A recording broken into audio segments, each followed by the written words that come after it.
Bem, nós estamos iniciando, então, as atividades dessa tarde, né? Lembrando, nós temos agora, iniciando esse painel da tarde, nós temos muitas revoluções que acontecem atualmente no mundo, revoluções tecnológicas, econômicas, culturais, sociais, e naturalmente que isso tudo interfere e influencia de maneira sistemática e definitiva na gestão pública.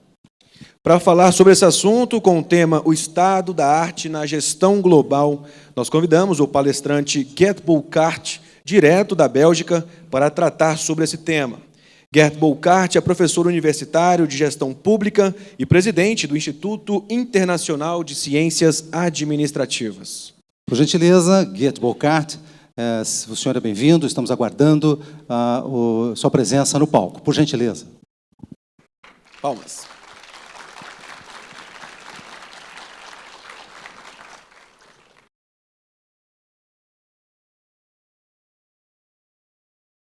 Seja bem-vindo. Nós gostaríamos de convidar para acompanhá-lo no palco também, nesse primeiro painel da tarde, convidando o Paulo Marques, da Escola Nacional de Administração Pública, por favor, da ENAP, ele que será um moderador desta primeira mesa, agora dos trabalhos da tarde, que estará presidindo, então, os trabalhos juntamente com Gert.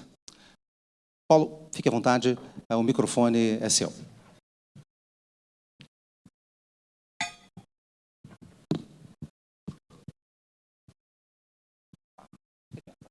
Obrigado, boa tarde a todos e a todas.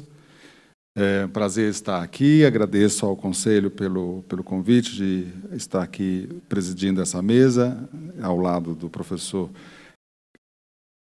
Gert, acertei, presidente do Instituto. Eu sou aqui da ENAP, eu sou diretor de Educação Continuada da escola, e nós teremos, no total, 1 hora de interação, de apresentação e de interação com o público, na modalidade que vocês já estão acostumados. Aliás, o tablet não veio comigo aqui, tá? De envio de questões. E eu terei, então, apresentarei o professor, que é professor de gestão pública na Louvain Public Governance Institute, na Bélgica, é presidente do Instituto Internacional de Ciências Administrativas e ex-presidente do Grupo Europeu de Administração Pública. Ele publicou artigos no campo das reformas do setor público, seus diferentes aspectos, empenho, coordenação, confiança e mudança. É membro de conselhos editoriais de jornais, como Public Administration Review, GEPART, PPMR. É membro da Academia Nacional de Publicidade e Administração e foi premiado com vários títulos de honoris causa. Para nós é uma alegria, uma honra recebê-lo aqui, né? E creio que vocês vão ficar bastante estimulados com a palestra dele. Portanto, sem mais delongas, eu passo a palavra para o professor e vou ter que controlar o seu tempo aqui, mais ou menos 45 minutos no total para a sua fala. É sua palavra, professor.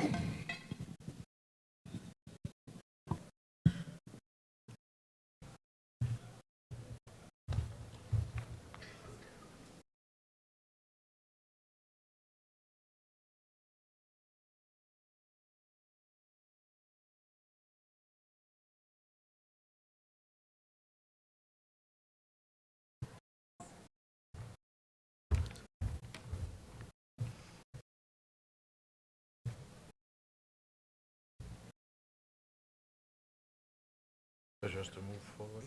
Yes. Good afternoon. Boa tarde, eu espero que tenham aproveitado o seu almoço. É muito difícil dar uma palestra logo após o almoço, mas eu vou tentar fazer com que vocês fiquem acordados, falando um pouco sobre as reformas no setor público a nível internacional e sobre os desafios e o quão provocantes elas são. Então,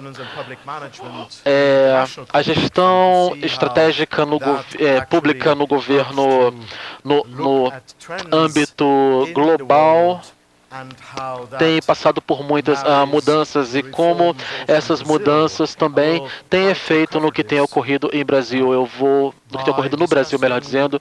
Eu vou tentar cobrir isso discutindo 4 questões e 4 tópicos. Primeiramente, algum contexto aqui em governança e como lidar com essas 5 camadas da governança e alguma coisa que aqui no Brasil que nós podemos dizer que a governança pública irá salvar o Brasil. E a resposta é sim, irá salvar o Brasil. Mas nós temos outras 3 questões também para destacar aqui. Então, os princípios de governança para vocês que não estão familiarizados com o CEPA, é o Conselho de Experts para a Administração Pública, que é um comitê de experts da ONU. E o propósito desse comitê é planejar os princípios de governança para implementar os Objetivos de Desenvolvimento Sustentáveis, todos os 17 deles, e para ter certeza que os países consigam implementar todos esses 17 objetivos até 2030. E é uma maneira fascinante de olhar para esses princípios de governança. Existem muitas listas feitas por muitas instituições importantes que dizem o que os governos devem fazer. E um dos elementos do CEPA, dessa lista, seria a boa governança, que nós chamamos. Como nós usamos essa expressão boa governança, nós temos uma ideia de que é um nome um pouco estranho, porque o que necessariamente é bom para um não é necessariamente bom para o outro, então depende muito das situações. Então a boa governança também se refere a boas práticas, o que também é uma questão delicada, porque boas práticas, existem práticas melhores, existem práticas perfeitas, então a questão sempre é, o que é bom para um também é bom para outro. E eu acredito que também temos a questão dessas questões boas, melhores ou absolutamente melhores. É como nos Jogos Olímpicos. Não sei se vocês assistiram lá aos Jogos Olímpicos. Você nunca sabe se você vai vencer, se seu país vai vencer. E é assim, nós sabemos se temos na administração pública os recursos para chegar. E o suficientemente bom, às vezes, não é suficiente para nós. E nós temos aqui alguns princípios que trabalham com isso. A primeira seria que a governança deve ser efetiva. E isso é operacionalizado. Eu não vou passar por todos os detalhes aqui, estou estudando alguns termos chaves. E o governo efetivo significa que você precisa olhar para os recursos humanos de uma forma mais competente. Você precisa também de colaboração, coordenação, todos esses elementos que têm a ver com conexão e networking, formar redes. Trabalhar de forma efetiva é muito importante e também não deve ser apenas efetivo, deve parecer efetivo. Um segundo conjunto de princípios seria com a questão da responsabilidade. Nessa questão de accountability, o governo tem que tomar responsabilidade por suas ações. Essa responsabilização, esse accountability é muito difícil em algumas línguas de traduzir os dois termos diferentes, mas necessariamente, basicamente seria essa questão da responsabilidade. Bom, outro elemento seria uma supervisão independente. E o terceiro grupo de princípios tem a ver com a inclusão. E eu acredito que seja muito específico aqui, é diferente da forma que está listada na OECD, por exemplo, que não lista o conceito de inclusão, que diz que não deveremos deixar nenhum simples cidadão atrás. Não deve haver discriminação, deve haver participação. E o termo participação talvez seja o termo mais utilizado neste fórum. Essa participação subsidiária é muito importante. E a igualdade entre gerações é um elemento importante que determina que nós deveremos incluir e não excluir. E isso tudo dentro do âmbito da governança. E a partir desses 3 conjuntos de princípios que devem garantir que os objetivos sustentáveis sejam implementados. Então, como deve haver a organização? Nós precisamos ter os princípios, mas também precisamos colocá-los em forma de ações. Então, precisamos ter 5 camadas para aplicar. Eu vou passar por essas 5 camadas aqui de forma sequencial. A primeira seria a governança corporativa. Se trata de organizações. O segundo também trabalha da governança do tipo holding, trabalhar juntos. A terceira camada trabalha com a situação, com o setor civil da sociedade. A quarta trabalha com ideias e valores que devem ser governados também. E a quinta trabalha com sistêmica e macro. Aqui seria essa cebola, esse gráfico de cebola que nós temos que cortar aqui em camadas. Quando você vai cortar uma cebola, você não pode chorar, né? Porque vai te fazer querer chorar. Isso é uma metáfora que nós podemos utilizar aqui, porque se nós formos lidar com as questões do governo, não vai ser algo fácil, é algo que às vezes vai te dar vontade de chorar mesmo.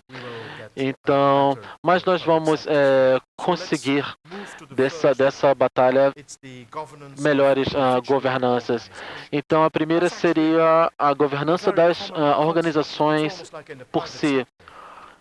É um conceito mais ou menos como no mercado privado. É um conceito simples de governança privada. Muitas vezes se aplica técnicas do mercado privado no mercado público.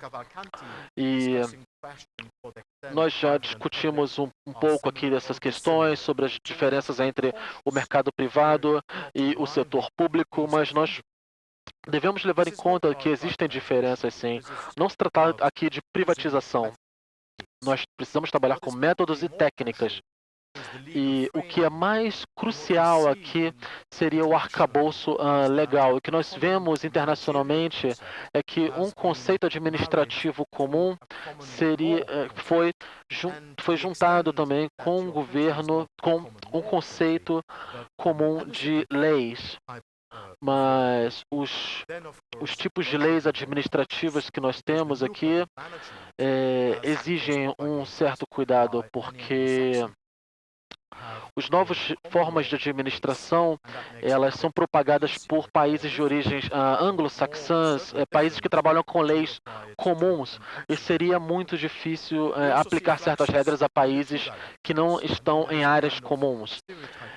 Nós temos aqui também algumas questões de estereotipação do setor público e também do setor privado, mas historicamente nós vemos que o setor privado também já tomou emprestado ideias do setor privado. Eu gostaria de enfatizar 2 elementos aqui sobre essa questão da governança de organizações individuais. É sobre a coerência dos controles internos e dos sistemas de auditoria interna e externos, elementos muito importantes para se obter uma governança digna de confiança no nível organizacional individual, que seria um ministério ou uma agência, por exemplo. E segundo, a liderança é muito importante dentro de uma organização, e isso emergiu como um elemento chave muito importante para monitorar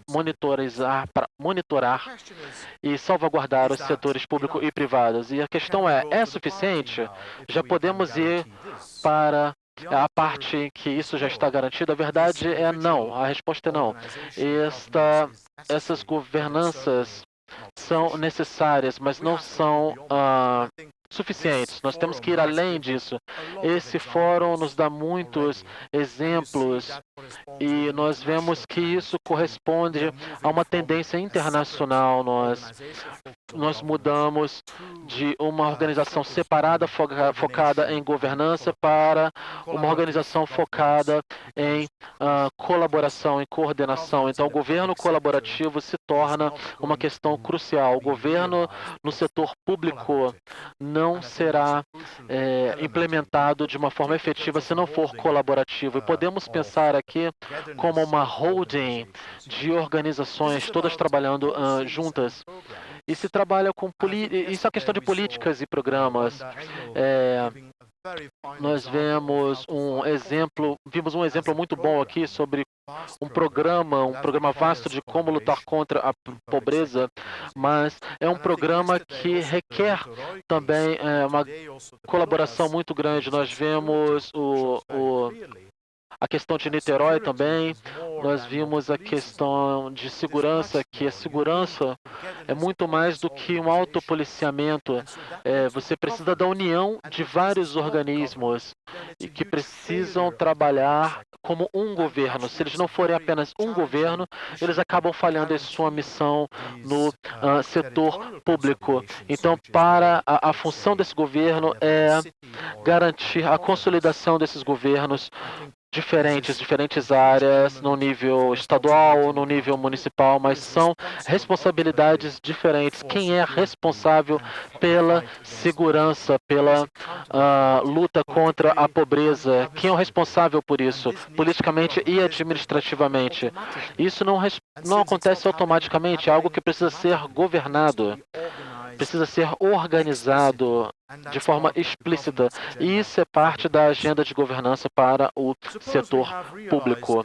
Então, digamos que nós temos chegado a esse nível de colaboração e de governança entre as agências. Nós podemos agora finalmente festejar? Conseguimos? Não. Nós devemos chegar agora no ponto de governança no setor público. Estamos passando agora pelo senso estrito de serviço público, setor público. Vocês devem pensar que o setor público não é o suficiente, que o setor público é parte apenas da entrega do serviço público. Isso é uma questão crucial aqui, seria a interface com os cidadãos, com as ONGs, com o setor privado e diferentes níveis de governo. E isso demanda, com certeza, uma capacitação dos seus parceiros. E, novamente, existe uma responsabilidade para com o setor público de tentar fazer com que esta capacidade esteja disponível da parte dos parceiros. Nós precisamos de capacitação do setor privado também, no nível das ONGs, no nível dos cidadãos, no nível dos parceiros aqui, das partes interessadas. Eles precisam ter também bons sistemas de governança.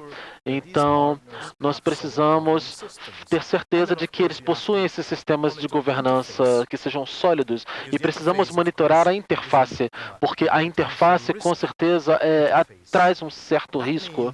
E isso significa que nós precisamos também mudar nossa mente para uma cultura de governo aberto. Você não possui mais um governo fechado. Você precisa planejar em parceria, produzir em parceria e também avaliar em parceria. Parceria. Esse é o lema do serviço público. Esse é o nosso hino. Nós precisamos trabalhar com as nossas partes interessadas de forma unida. Nós precisamos produzir em conjunto, avaliar em conjunto, nós precisamos planejar em conjunto. Ontem nós tivemos uma apresentação do Cristiano que mencionou isso de forma muito clara e poderia ser num contexto de rede, num contexto de mercado, num contexto hierárquico, mas muitas das palavras do que ouvimos aqui, das histórias que ouvimos aqui, foram positivas nesse sentido. Claro que precisamos ter um pouco de cuidado aqui, porque estamos trabalhando com muitas áreas diferentes, mas Nós precisamos entender se os nossos cidadãos estão realmente se envolvendo. Nós precisamos também organizar as questões de responsabilidade. Como dividir as responsabilidades quando várias agências, vários órgãos estão trabalhando juntamente entregando um serviço. E é por isso que a governança do serviço público precisa ser organizada de uma forma muito prática e muito explícita. Nós podemos ir para a festa, comemorar agora? Não, ainda não. Essa governança é necessária, mas não é suficiente. Nós precisamos ir para os sistemas de valores. E, primeiramente, quero mostrar um exemplo aqui do conjunto de governança anterior. É um exemplo do Banco Mundial e da CAF para dizer que melhores investimentos trazem melhores serviços e que esse tipo de elemento é necessário aqui. Eu gostaria de mostrar agora um pouco do nível da superestrutura. Isso se trata de valores. Eu tenho trabalhado aqui, falado sobre organizações singulares, organizações que são coordenadas dentro do setor privado, organizações dentro da sociedade civil. E essa infraestrutura, que é muito importante, mas não é suficiente, porque também é o que acontece na cabeça das pessoas que deve ser levado em consideração. É uma questão de valores, culturas, ideologias. Não é apenas o valor do público, mas também o valor público em si. E isso significa que nós precisamos chegar ao setor público e entender culturalmente, e nós precisamos implementar as culturas de responsabilidade. Nós precisamos implementar a cultura de entrega de serviços, que é uma cultura de execução de serviços. Nós precisamos de uma cultura de orientação dos cidadãos. Nós precisamos de uma cultura de transparência. Nós precisamos de uma cultura de abertura. Nós precisamos de uma cultura de compartilhamento de informações. Isso não é óbvio. Tudo isso é uma agenda muito positiva que nós temos que tornar essa agenda explicitamente parte dessa cultura, desses valores. Nós precisamos que esses valores sejam parte da nossa mente e das nossas atitudes e automaticamente do nosso comportamento no setor público. Existe um tipo negativo de metodologia aqui, que seria a corrupção. A corrupção é um tipo de cultura da qual nós queremos nos livrar, e eu não vou me aprofundar aqui, porque de manhã Jorge Caldeira já falou um bocado sobre isso, mas vamos fazer aqui 5 lembretes, trazer 5 lembretes que têm a ver com tendências internacionais em corrupção. Primeiramente, existe uma coisa pior do que corrupção, que é a corrupção não punida, a corrupção que não é punida. E existe um movimento para garantir que ninguém esteja acima da lei. Nós vemos em Israel, na Coreia do Sul e na França que políticos muito poderosos não estão acima da lei. E isso está se tornando uma tendência comum. E a segunda coisa, e que também é uma evolução geral dentro da OSDE, é que as visões corruptas estão sendo bloqueadas. A troca de informações sobre movimentações econômicas entre países está ocorrendo. A lista de paraísos fiscais está sendo ampliada para que esses casos de corrupção sejam reduzidos. E um terceiro ponto dentro dos países da OCDE, que está sendo colocado claro, é que nenhum país é a prova de corrupção. Ninguém possui esse monopólio de ser sem corrupção. Um caso famoso no Canadá, que foi um choque para os canadenses, mas mostrou que até mesmo lá a corrupção acontece e é possível. E um quarto elemento seria que a luta contra a corrupção é uma tarefa permanente. É permanente e se aplica a todos os países. Eu poderia lhes dar um exemplo agora. Na Suíça, por exemplo, quando você pega o trem, você vê pôsteres que dizem que se você toma o trem e não tem uma passagem, você está roubando do Estado. E é uma mensagem muito clara, até mesmo na Suíça. E o quinto elemento seria uma tendência geral de dizer que as transações digitais em geral, elas reduzem a corrupção, porque deixam traços e tornam as coisas mais visíveis. Mas nós vemos que existem uma agenda geral para as questões dos valores aqui. E depois disso tudo, nós podemos ir para a festa? Não, ainda não. Nós também precisamos um nível de governança macro, uma governança sistêmica. Isso é no nível do país.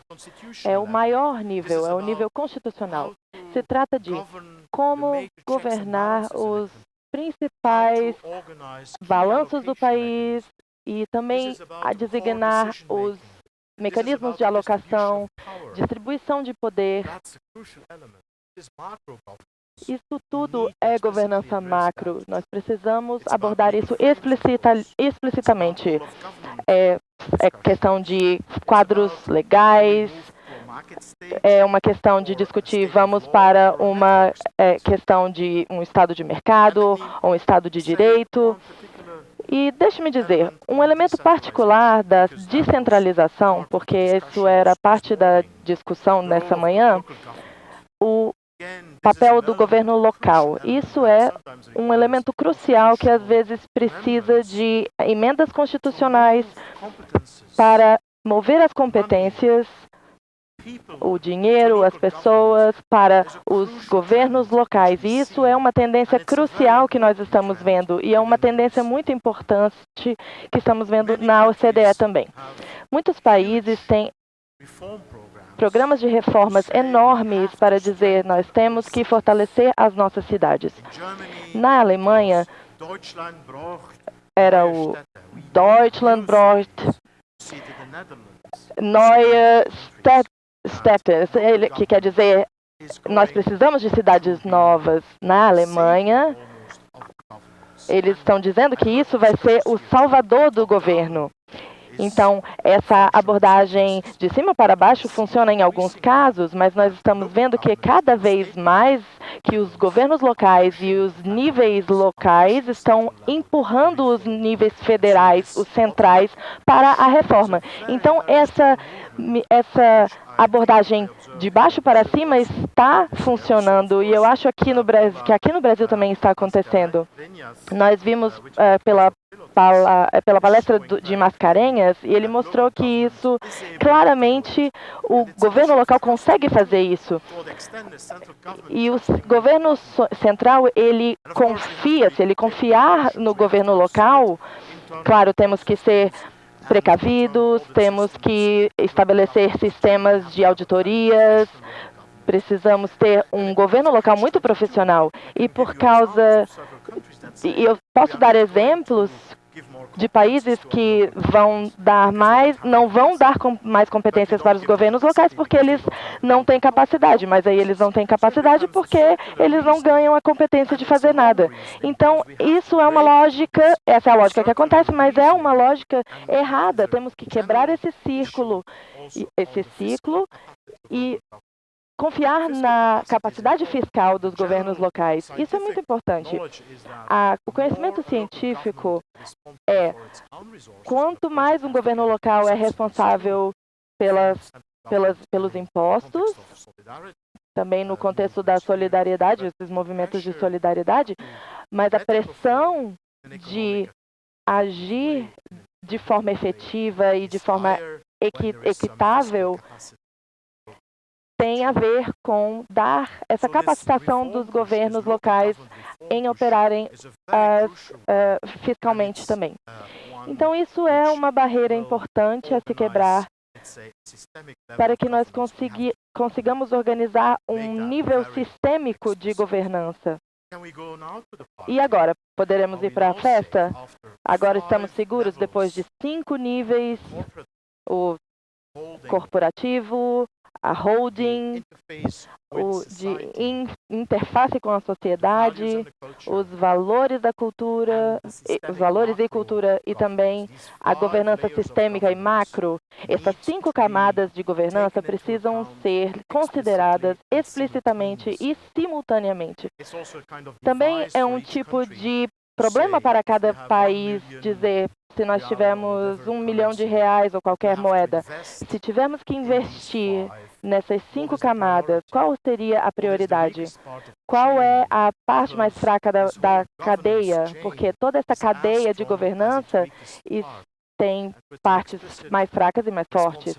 E é uma responsabilidade explícita olhar para cada uma dessas 5 camadas e ver o que é mais forte e o que precisa ser fortificado. E agora eu vou passar para as previsões dentro do contexto brasileiro. Se trata de cultura. A cultura é muito importante.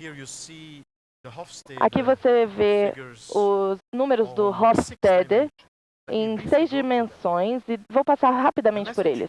A mensagem aqui é: você tem que pegar a sua própria cultura e considerar a sua própria cultura quando está querendo fazer uma reforma e quando você está olhando para a sua governança. A outra mensagem aqui é: nunca copie e cole cegamente de outro país, de outra cultura, porque isso não vai funcionar. Esse é um elemento crucial. 69. 69, esse número é muito grande, a distância do poder. Isso, na verdade, é desigualdade. E agora, há, na verdade, hierarquias. Nós temos que saber que as hierarquias são respeitadas e você precisa sempre considerar e usar a sua cultura de forma mais útil para a governança. Quanto ao individualismo, nós temos esse número de 38. O individualismo se trata de eu. No Brasil, esse número 38 significa que é mais nós.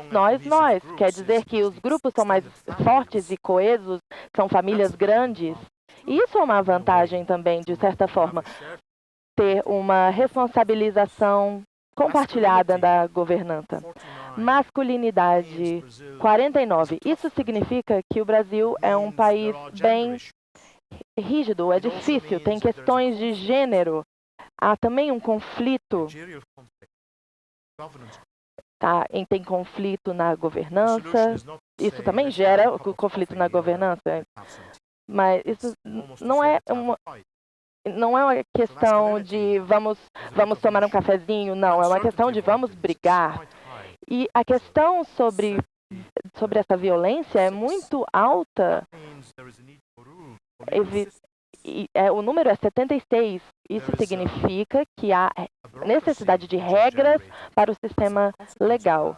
A burocracia é uma consequência disso, porque se há essa percepção, nós precisamos de mais regras. Isso é uma característica do sistema que deve ser considerado também. A orientação ao longo prazo é o número é 44. Finalmente, indulgência 59, que é uma forma otimista de olhar para o futuro. Eu também incluí essa teia de aranha, esse esquema teia de aranha produzido pela OCDE. É sobre as fraquezas e pontos fortes dos países, mas vou focar aqui. Vocês não vão conseguir ler direito, mas vou passar aqui para a lista. Essa aqui é a lista? Não. Vou ter que voltar. Tem 11 dimensões. Vou focar nas notícias positivas para você. Na verdade, o Brasil está indo muito bem na satisfação de vida, esse é o índice de vida, a qualidade de meio ambiente e também o equilíbrio de trabalho, força de trabalho e lazer. Para a governança, isso é o engajamento, quando o engajamento cívico é muito alto para a OCDE e também as conexões sociais são muito altas também para o nível da OCDE. Esses são bens muito importantes e boas notícias para a agenda da governança para o Brasil. Então, vocês têm que lidar, vocês têm que brincar com essas forças, têm que usá-las para a governança. E também neste relatório da OCDE, que é sobre o TCU, Tribunal de Contas da União. Eu provavelmente não pronunciei certo, mas é então o Tribunal de Contas do Brasil.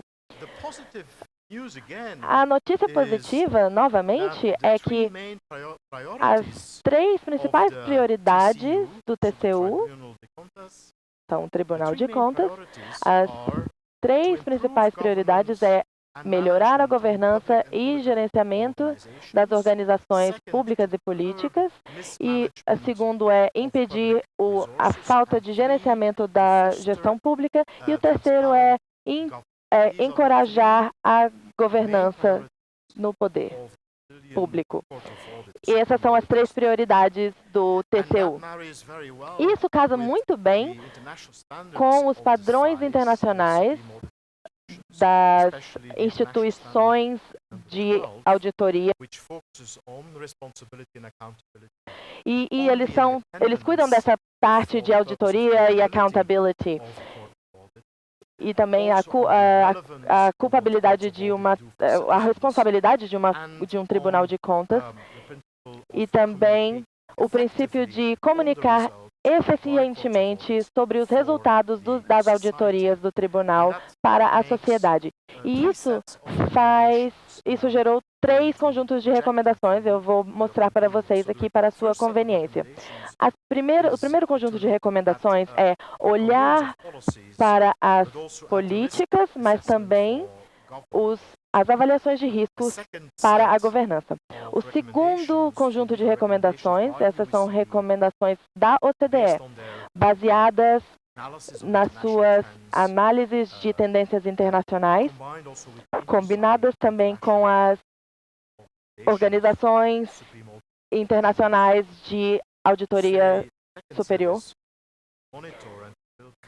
Eles dizem, então, que precisa haver uma capacitação e coordenação interior. Então, as questões mais transversais das políticas vão ser abordadas dessa forma. E isso é muito importante para se perceber a sustentabilidade das políticas. E isso foi mencionado ontem, quando o Dr. Engel falou sobre a pobreza no Brasil. Então, isso se trata da integração das equipes. Isso também se trata da capacidade de detectar riscos e fazer isso de forma explícita. A terceira conjunto de recomendação é avaliar as técnicas. Então, como nós geramos as medidas e como nós comunicamos os resultados financeiros e não financeiros. É como se fosse um acompanhamento das recomendações seguintes, um prosseguimento. Uma questão final é sobre confiança. Essa palavra já foi mencionada várias vezes nas apresentações aqui. Primeiro vou qualificar essa tabela. Elas são bastante populares. Elas chamam a atenção da mídia. Eu já fiz muita pesquisa sobre confiança. E eu devo dizer que precisamos ser muito cuidadosos com esses rankings. A questão é, e aí? Claro, provavelmente é bom ter um score, uma nota maior do que outros países. E aí, alguns países gostam de dizer que seu nível de confiança está subindo. Mas vou dar um exemplo. A Suécia, essa aí é a tabela do nível de confiança da sociedade.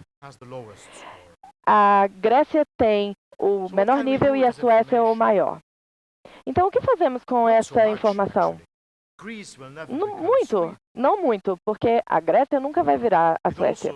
E também mostra que as soluções que funcionam na Suécia provavelmente não vão funcionar na Grécia. Então, é crucial estarmos cientes que essas soluções copiar e colar pelos gregos, se os gregos copiarem e colar as soluções dos suecos, não vai funcionar, porque o contexto sueco é crucial para a governança funcionar lá. Um outro argumento é que isso quer dizer, isso se trata da confiança da sociedade no setor público. O senhor Caldeira falou sobre isso essa manhã, a importância da confiança do setor público na sociedade. Porque é uma coisa bem engraçada. Em vários países, o setor público diz: eu quero que você, sociedade, confie em mim. Mas, claro, eu não vou confiar em você.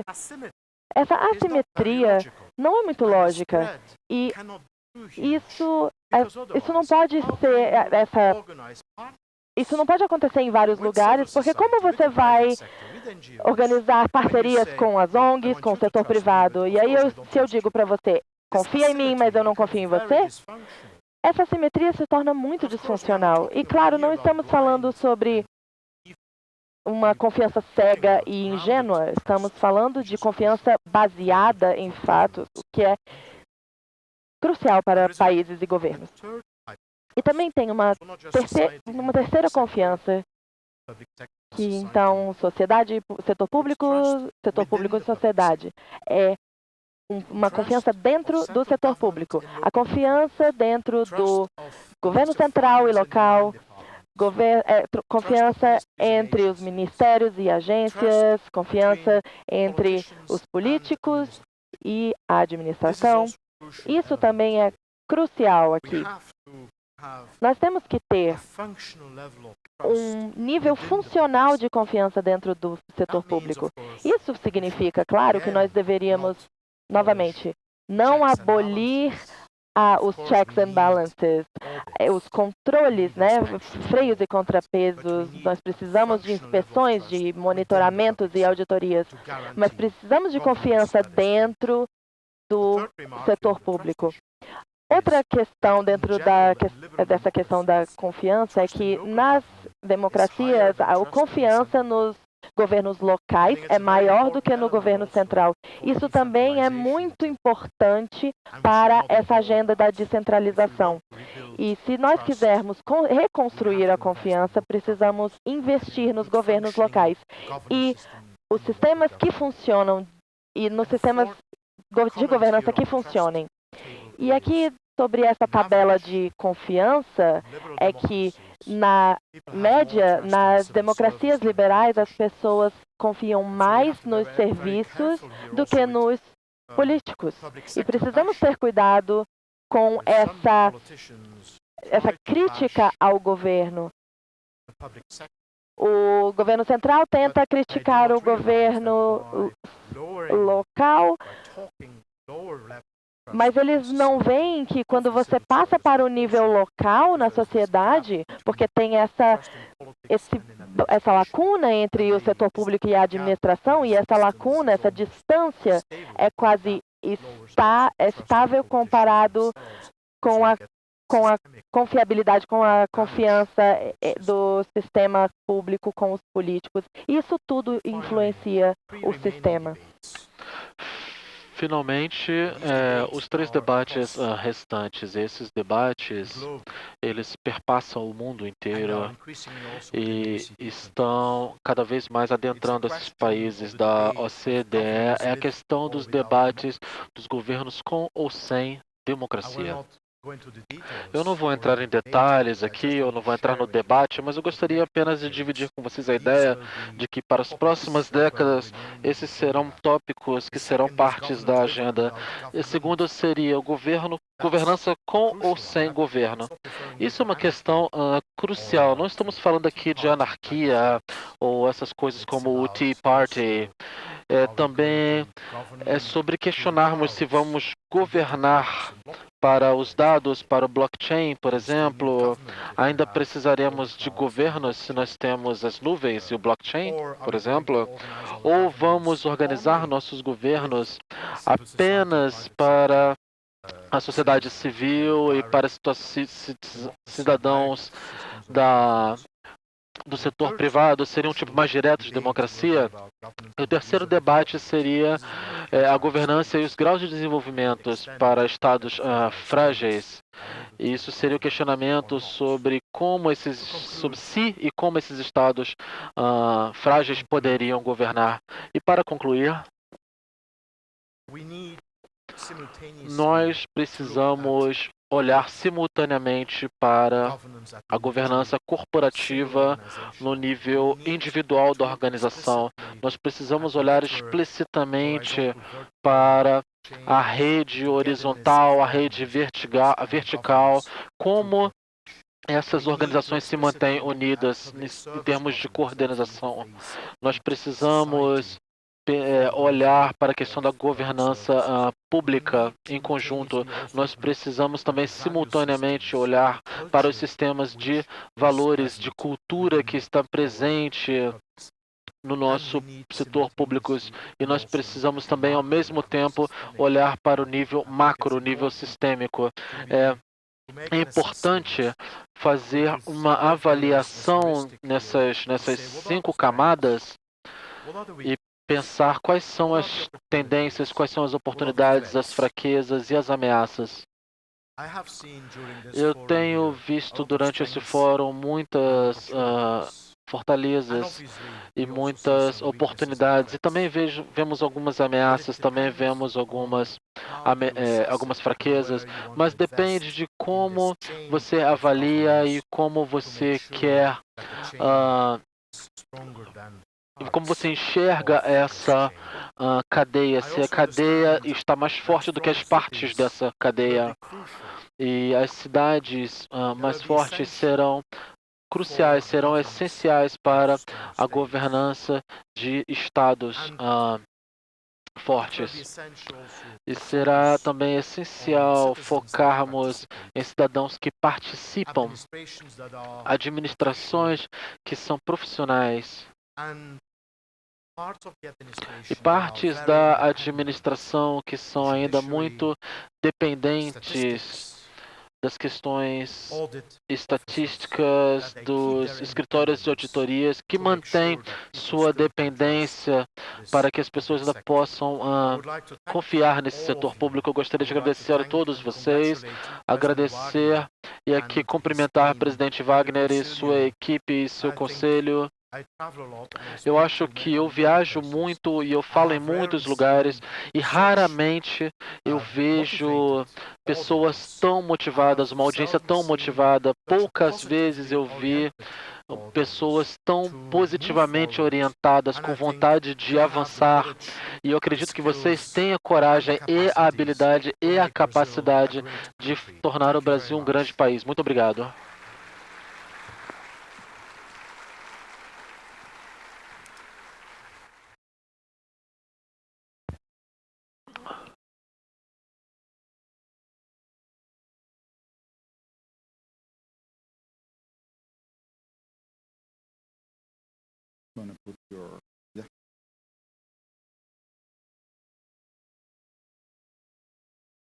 Obrigado, professor, pela sua brilhante apresentação e por ficar dentro do tempo também, muito estimulante, e ainda mais por o senhor ter colocado os elementos do Brasil e mostrar que conhece e viu informações sobre o Brasil antes de falar.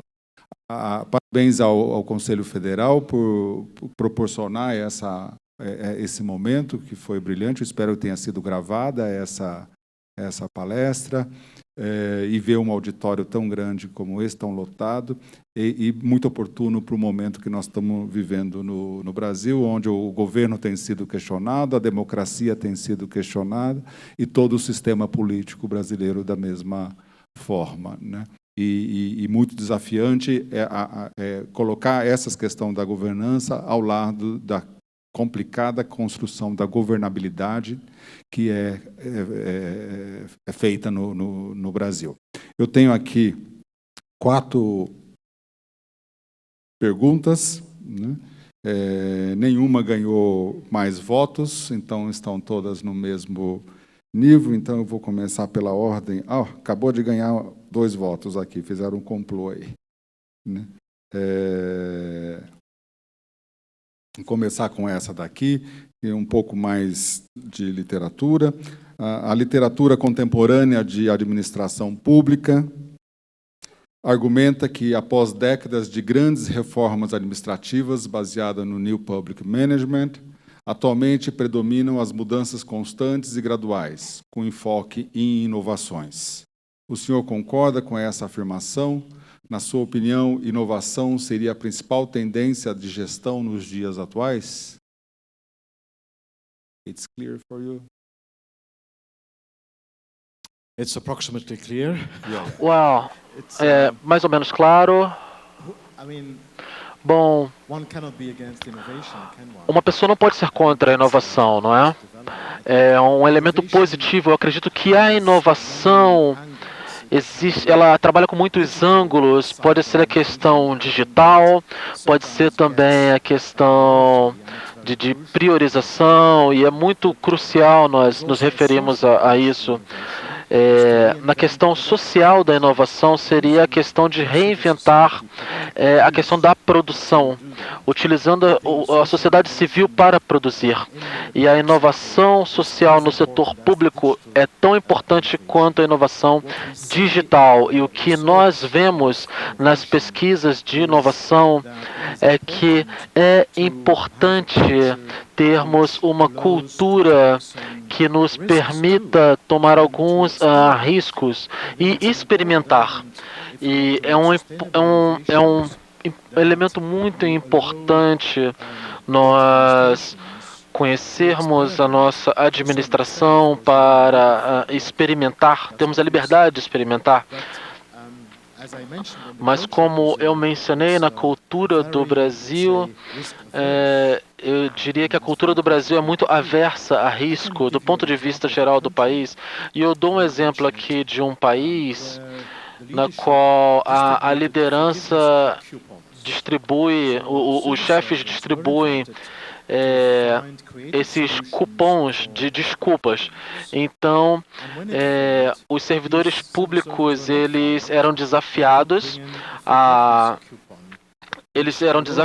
desenvolver respostas para problemas, e quando eles falhavam em resolver esses problemas, ao invés de serem demitidos, eles traziam esse cupom de desculpa, e aí eles tinham uma nova chance de trabalhar. E eu acredito que essa liberdade de falhar é muito importante para a implementação de uma agenda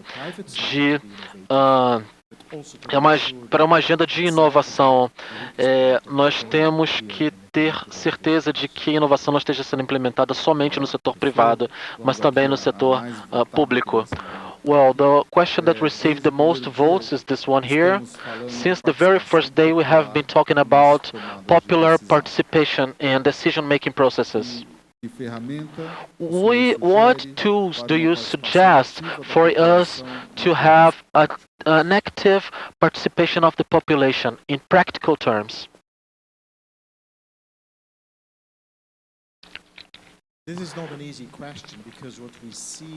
Bom, não é uma pergunta fácil, porque o que nós vemos na realidade é uma tensão entre 2 modelos de governança. Um modelo diz que nós temos uma administração profissional e que é responsável pelo nível político e que implementa as prioridades políticas, e a comunicação entre cidadãos e o setor político passa pelos políticos, mas também quando nós servimos os serviços diretamente para a população. Isso é um modelo que seria o modelo da democracia representativa, e existe um outro modelo que também seria quase que um sistema de democracia direta, no qual os cidadãos decidem por si próprios, por exemplo, o orçamento participativo, que praticamente foi inventado no Brasil, foi inventado em Porto Alegre, é um exemplo internacional extremamente famoso. Nós temos também um exemplo aqui de Niterói, no qual os cidadãos podem codeterminar os orçamentos, e eu acredito que nós precisamos ter um setor profissional, um setor público profissional, melhor dizendo. Nós precisamos fazer com que cidadãos sejam parte de todo o ciclo de decisões, de co-decisões e co-avaliação, essa avaliação conjunta, para termos mecanismos que nos permitam determinar mecanismos de responsabilização, mecanismos de contabilidade muito sólidos. E eu acredito muito em envolver os cidadãos em todo o processo de políticas e de produção. Nós precisamos ter certeza de que existam responsabilizações sólidas. E eu acredito que um dos perigos é que o que você vê em muitas das pesquisas e seus resultados é que os tipos de cidadãos que participam desses processos são muito diferentes. Então, se nós temos as partes mais fracas da nossa comunidade, por exemplo, os mais idosos ou as pessoas mais pobres, nós temos que ter certeza de que estão sendo incluídos também, e que eles sejam parte deste mecanismo de participação também, porque se nós formos nessa direção, eu acredito que nós devemos seguir nessa direção, nós vamos ter certeza de que toda a população está envolvida, e também nessa participação inclusiva, não exclusiva. A última pergunta: como ter uma política de governança pública efetiva em países como o Brasil, onde impera, deve ser patrimonialismo, paternalismo, a troca de favores, a falta de continuidade das ações públicas e a pouca confiança nas instituições públicas? Seria o caso de se adotar iniciativas individuais, como literalmente um trabalho de formiga, para que, a longo prazo, se atinja o todo da esfera pública?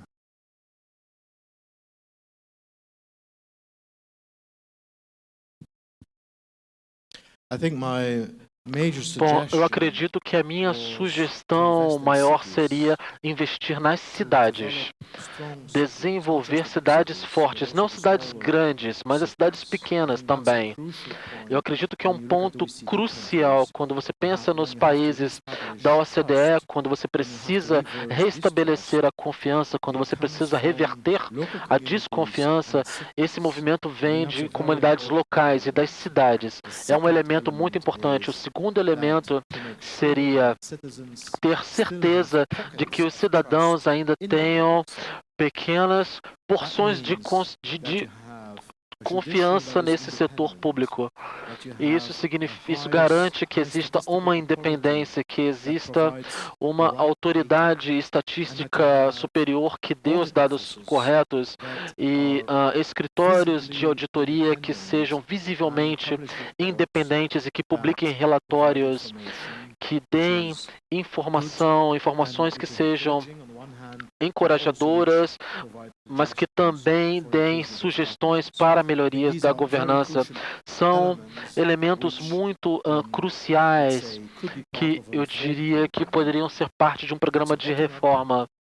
E seria uma reforma de baixo para cima, é algo que vem de fora para dentro, e também é dar elementos à sociedade para que a sociedade confie na esfera pública. Obrigado, professor. Thank you, professor. Poderíamos continuar por algum tempo mais ainda explorando os diversos temas e questões que o senhor levantou, mas infelizmente o tempo nos domina. Eu quero agradecer em nome do Conselho Federal, agradecer o público, que eu realmente estou abismado com o tamanho do público que aqui participou, agradecer imensamente e reforçar o convite do presidente da INAP, que o senhor esteja na escola ainda até amanhã. Ele pediu para amarrá-lo e levar até lá. E eu quero, em nome do Conselho Federal, entregar uma pequena lembrança e um diploma de participação aqui nesse evento.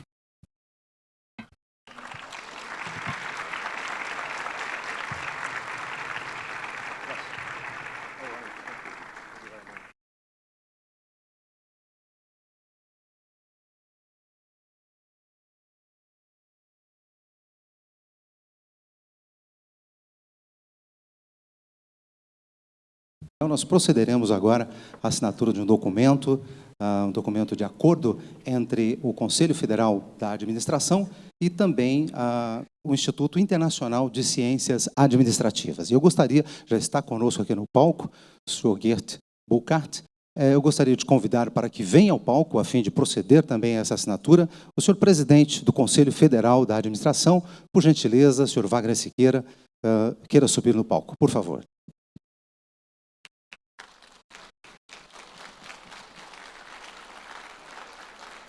Por favor, Marcela, nosso pessoal de apoio, queira trazer o documento que será assinado no púlpito, por favor, obrigado.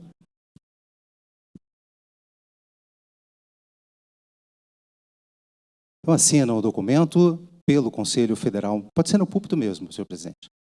Assina o documento pelo Conselho Federal de Administração, senhor presidente do Conselho, senhor presidente Wagner Siqueira. E pelo Instituto Internacional de Ciências Administrativas, assina o documento o senhor Geert Burkhardt, que é presidente do Conselho. A partir deste momento, com isso, o CFA ele passa a fazer parte, ser membro do Instituto Internacional de Ciências Administrativas. Naturalmente que isso promove a administração. Senhor presidente, o senhor tem a palavra. Registrar a importância simbólica e concreta deste ato de afiliação do Conselho Federal de Administração e do sistema CRAs, todos os CRAs, como associados agora, afiliados ao Instituto Internacional de Ciências Administrativas, cujo presidente é o Dr. Geert, que nos brindou com essa brilhante palestra. Acho que o nosso sistema tem muito a crescer com isso. Muito obrigado, Dr. Geert.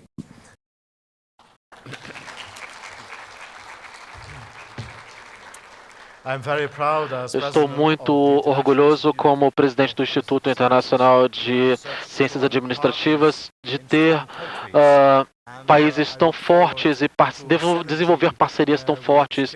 Eu estou muito ansioso pela sinergia que vai de se formar, pela troca de informações, de ideias e também pelos problemas que possam vir para que possamos enfrentá-los e obter um futuro mais forte. Muito obrigado. Obrigado, presidente Wagner. Obrigado, Geert. Muito obrigado, senhores.